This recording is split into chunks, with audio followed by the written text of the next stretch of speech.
While many consider Stanley Kubrick's The Shining to be the best adaptation of horror author Stephen King's work, the 1980 film has always had one very vocal critic, Stephen King. Why is King, who has never been particularly bothered by the adaptations of his work over the years, so bothered by Kubrick's film? After all, he said the movies based on his writing are, quote, apples and oranges, both delicious but very different. So, what is it about this one that sticks in his craw? And more importantly, is King right? Grab your scalpels, because we're about to peel back the layers of this horror classic on today's episode of Deep Cuts. If we're being honest here, and I'm all about brutal honesty, there have been a lot of really bad films made from Stephen King's work. The ratio of good to crap skews pretty heavily towards the crap side of the ledger.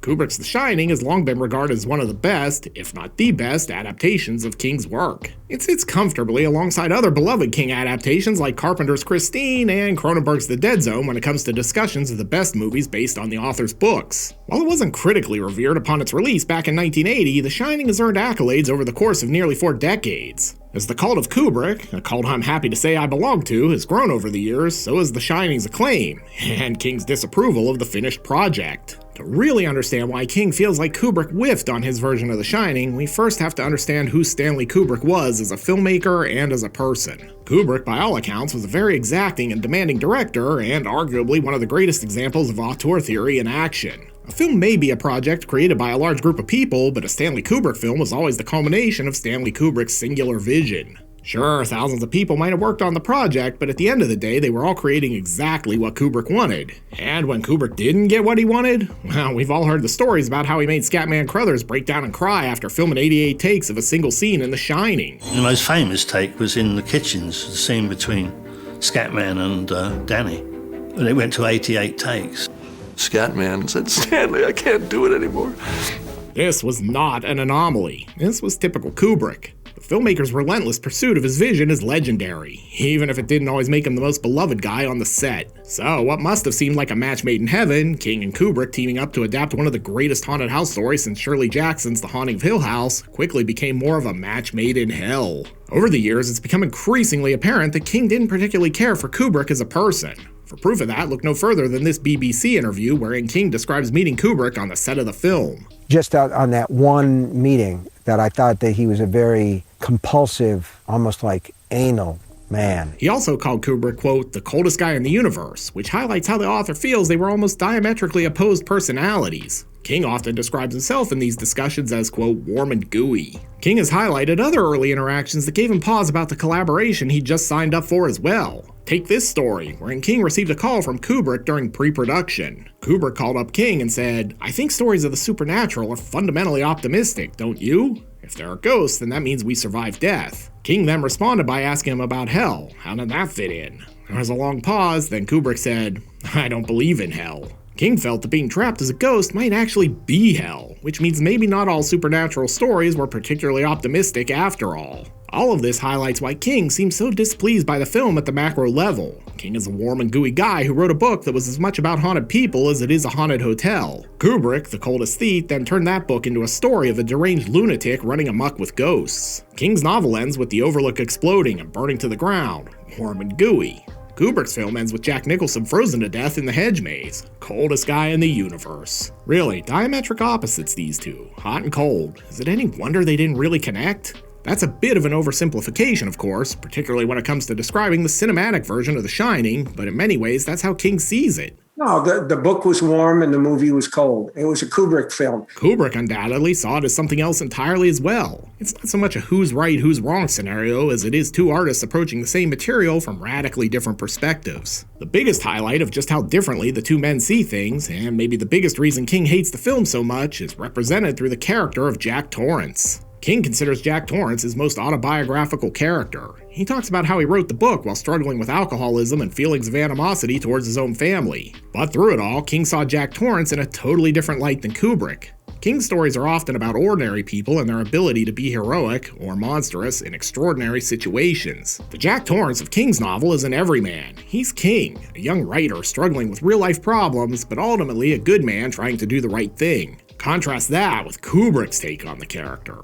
When interviewed by Michael Cement, Kubrick was asked how he viewed Jack Torrance. Here's his answer. Jack comes to the hotel psychologically prepared to do its murderous bidding. He doesn't have very much further to go for his anger and frustration to become completely uncontrollable. He is married to a woman for whom he has only contempt. He hates his son. In the hotel, at the mercy of its powerful evil, he is quickly ready to fulfill his dark role. It's underlying story of a father's hate for his child and his wife. The murderous father is a very, very frightening one. There's a line in The Shining that says, "This inhuman place makes human monsters." It's a driving idea of the book, because for as much as King, and to the same extent Kubrick, tease us with the concept that The Shining may not be a supernatural ghost story at all, it is in the end. The difference is that in King's book, the Overlook makes a good man a monster. He figures out his weaknesses, booze, a history of abuse, and the fear that he's not good enough as a father, husband, or writer, and then uses them to transform him. In Kubrick's version, Jack is essentially already well on his way to being a monster when he arrives. The hotel's ghost just basically let him know it's cool to fully embrace the darkness already within him. It's no real stretch to imagine he'd become a monster without the Overlook. It would have just taken a little bit longer. This clearly is not the Jack Torrance of the novel, and while King has made it clear that he understands directors and screenwriters can take great artistic license with his source material after they ponied up the money, when a character is this autobiographical, and changed in such a dramatic way, it's probably a tougher pill to swallow. This issue with the interpretation of Jack Torrance was only exacerbated by Kubrick's decision to cast Jack Nicholson in the role. Kubrick explains the decision in the Cement interview.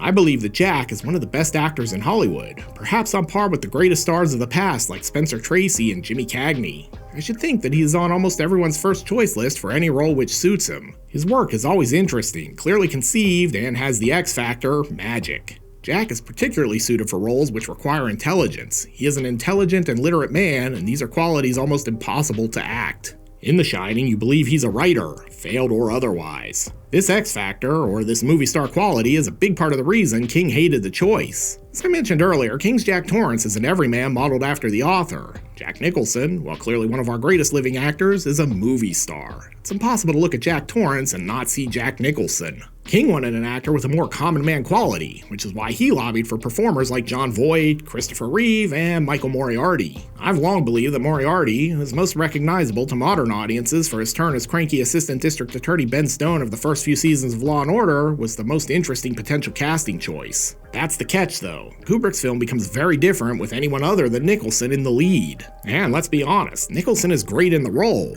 King's complaint that his Torrance is a man who is inherently good and struggles against his demons, both internal and external, while Nicholson looks crazy from the film's opening scenes, is certainly valid. And yet, Nicholson's portrayal is iconic anyway. Watching him race into madness is incredibly satisfying, even if it's not the way it happened in the book. But again, this is not the Jack Torrance King created, and while many will, rightfully, point out that when you sell the film rights, the filmmaker gets to reinterpret your work, King is certainly allowed to be critical of the end product just like anyone else. When he bought the rights to this story, he knew already that he was going to change it drastically.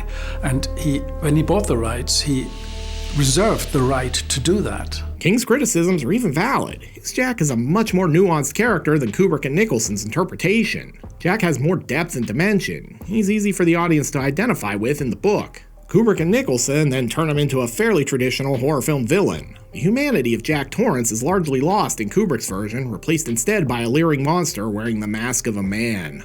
This is all at least somewhat unnecessary. The Shining already has its villain in the malignant force haunting the Overlook since its construction. Torrance is just the latest tool at its disposal, and in King's book, he fights it until the end. In the film, he succumbs pretty easily. Kubrick was never particularly worried about being true to the characters King had created in the book, though. He readily admits that what he found so compelling about The Shining was its plot, not the characterizations. The novel is by no means a serious literary work, but the plot is, for the most part, extremely well worked out, and for a film, that is often all that really matters. With that in mind, Kubrick and screenwriter Diane Johnson began to craft their screenplay. With The Shining, the problem was to extract the essential plot and to reinvent the sections of the story that were weak. The characters needed to be developed a bit differently than they were in the novel. It is in the pruning down phase that the undoing of great novels usually occurs, because so much of what is good about them has to do with the fineness of the writing, the insight of the author, and often the density of the story. But The Shining was a different matter. Its virtues lay almost entirely in the plot, and it didn't prove to be very much of a problem to adapt it into the screenplay form.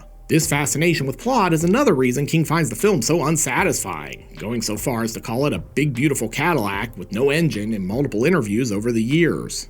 Taking the criticism further, King has often remarked, with Kubrick's The Shining, I felt that it was very cold, we're looking at these people, but they're like ants in an anthill, and aren't they doing interesting things, these little insects? We'll come back to this point in a bit, because it's an interesting observation that further highlights the difference in vision between the two men. But before we do that, let's talk some more about the characters. Jack Torrance's reimagining by Kubrick seems to be the thing that's bothered King the most over the years, but it's not the only issue the master of horror has with how his creations were portrayed on screen. King has also gone on record talking about his frustrations with the way Kubrick handled the character of Wendy Torrance as well. In the novel, Wendy is an attractive blonde who's capable of not only taking care of herself and her family, but also capable of standing up to Jack and the Overlook as the book progresses. This is a far cry from Kubrick's Wendy, played by Shelley Duvall. Duvall's portrayal of the character is mousy and delicate, so fragile that it appears as though a loud noise could shatter her into a million pieces. The stories of how Kubrick treated her on the set are legendary. This has led King to conclude that Kubrick's version of Wendy is incredibly misogynistic, calling her portrayal in the film, quote, a screaming dish rag.